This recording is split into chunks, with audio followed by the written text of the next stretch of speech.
How you guys tuning in live with Dre and friends? Today I got Bronx rapper Elijah the Boy in the building. What's good, bro? How you doing?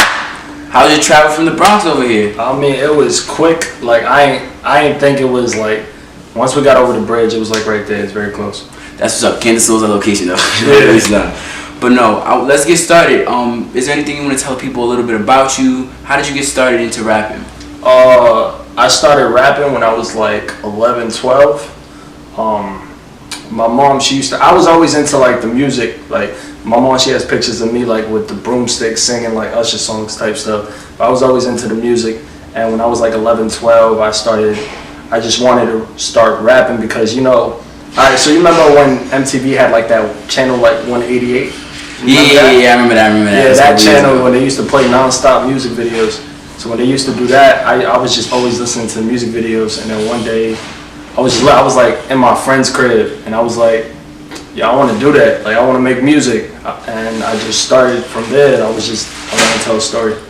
That's what's up. What inspires you to do that? Because you know a lot of people don't have the courage to do that. As far as you know, when you first start, you're probably not going to be the best at whatever your craft is. What really kept you going, and what made you say, "This is what I want to do. I don't care what nobody says. I'm gonna do it." For me, the thing that inspired me was pretty much like my environment. Like coming from the Bronx, we don't have a lot. There's not a lot going on. Like that's the borough that people don't want to go to. Like so. Like that made me want to just better myself, and when I found out that I could really start writing music and telling stories, and I was actually good at it, like people gave me feedback and they were like, "Yo, keep going." Then I was like, "This could be my way out." So I just kept going with it. That's what's up. Do you consider yourself more a better rapper or a better songwriter? Because some people prefer, you know. Yeah, I understand that too because I know some people they can write the music, but they can't necessarily perform it well. I just consider myself like I'm a rapper. Like I make music, but I can also make like I can also write for people. So like I have wrote songs like for other people to sing stuff like that. So like I just do both. That's what's up. How did you grow into yourself as an artist? Like how did you evolve from younger to now? Like how did you get your style, your image, your swag? Because a lot of people don't have that. Yeah. Well. Like I said, I was rapping from a young age, so from like 11, 12.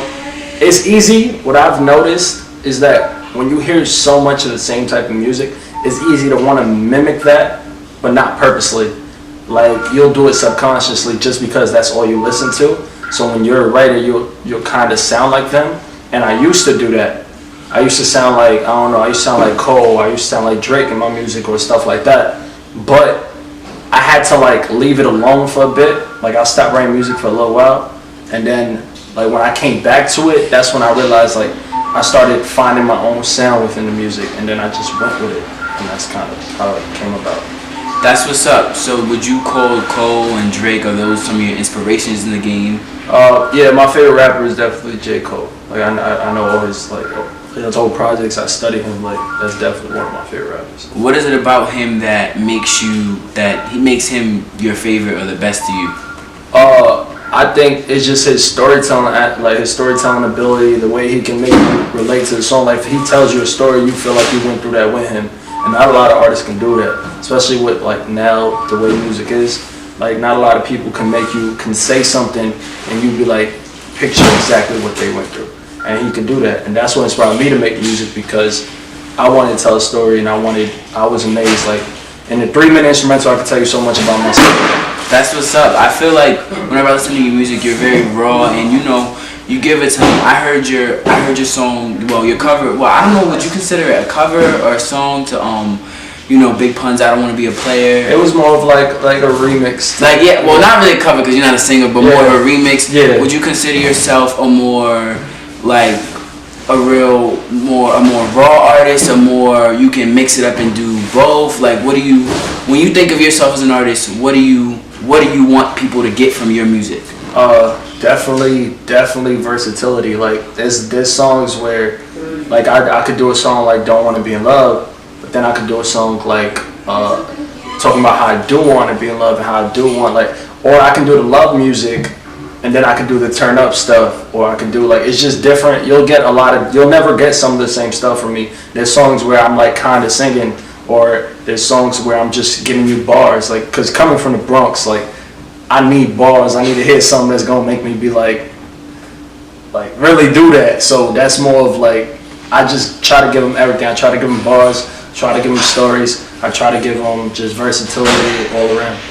That's what's up. Talking about being from the Bronx and talking about bars. I know you heard that Remy Ma diss track. Oh, damn. I know you heard that Remy Ma diss track. You don't gotta pick a side, but how do you feel about it overall as a song? You don't gotta, you know what I mean? I don't want no politics. Just how do you feel about it as a song? Nah, she definitely. I think with this whole like rap battle beef thing, I don't think it really comes down to the music no more. And it sucks to say that, but like if you think about it, Nicki Minaj's like popularity is like. You feel me? I agree with you, but I feel like Nicki's an artist. Remy's a rapper. Like Nicki, I'm not gonna take nothing from her. You know, she's beautiful. She's a great artist. She's overall the package. I feel like Remy went to jail for 7 years. One, so they're not too far in age, but Remy went to jail at her prime of her career, and two, her prime of her career when it first jumped off and everything. So you can't really compare the two in that level. When we talking about street stuff, we're not talking about money. I'm not talking about your bank account. We're talking about rapping. If you call yourself the best, if you call yourself the best rapper, the best basketball player, the best anything, and I say I can do it better than you, and I'm credited, you gotta respond on the field. It's not like Remy is somebody unknown.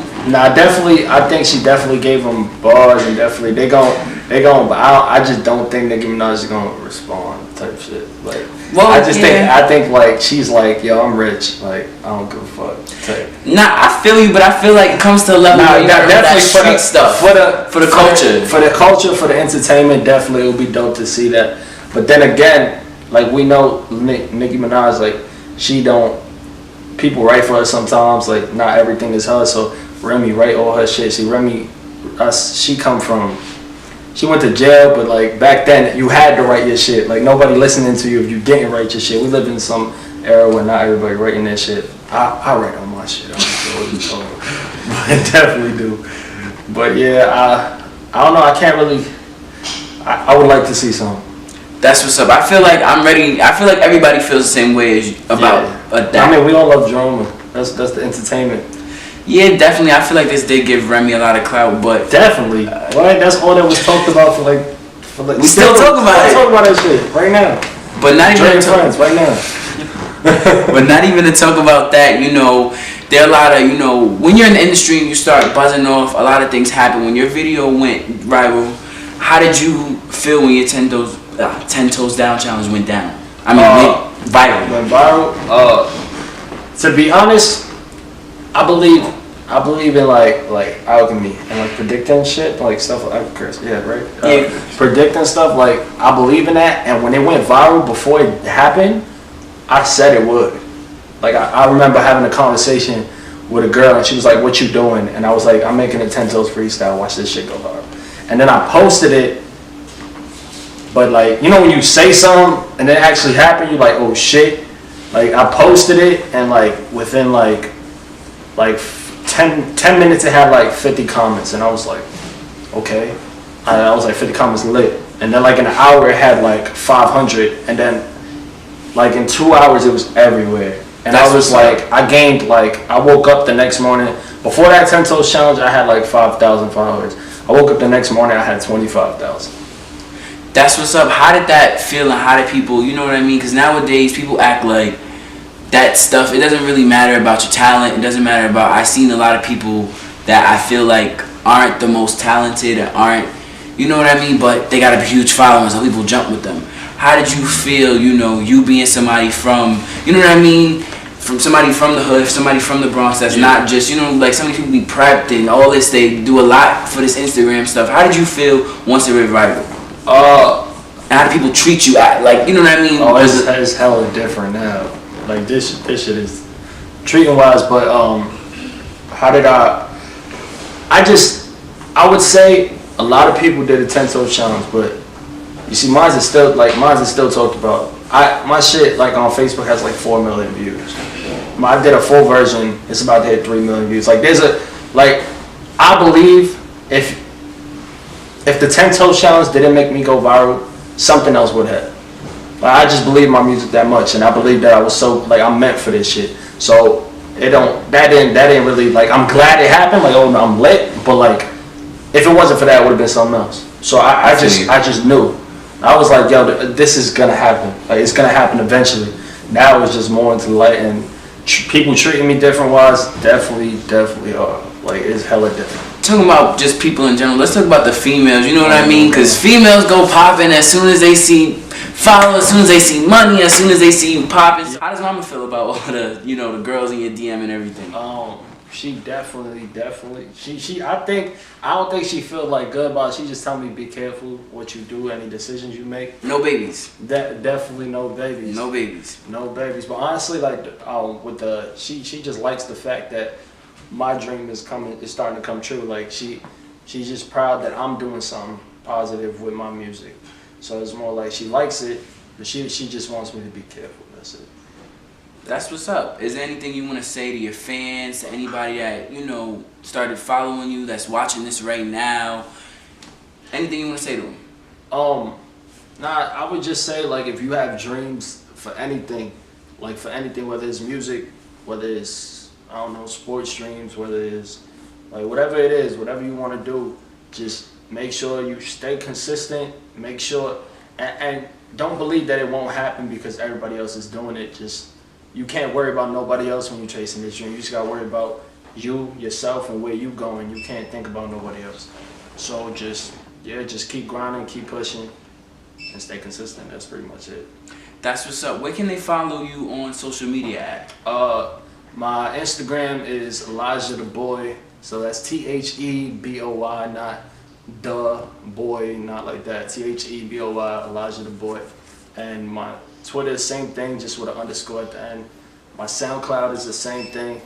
And yeah, everything's just that. I also just dropped my single, Can't Do This. Make sure y'all go check that out. It's available everywhere. iTunes, Spotify, Apple Music, everywhere. It's going crazy right now. And yeah, that's pretty much it. That's what's up. Thanks for tuning in live with Dre and Friends. Catch you next week. It's Elijah the Boy, man. Thank you.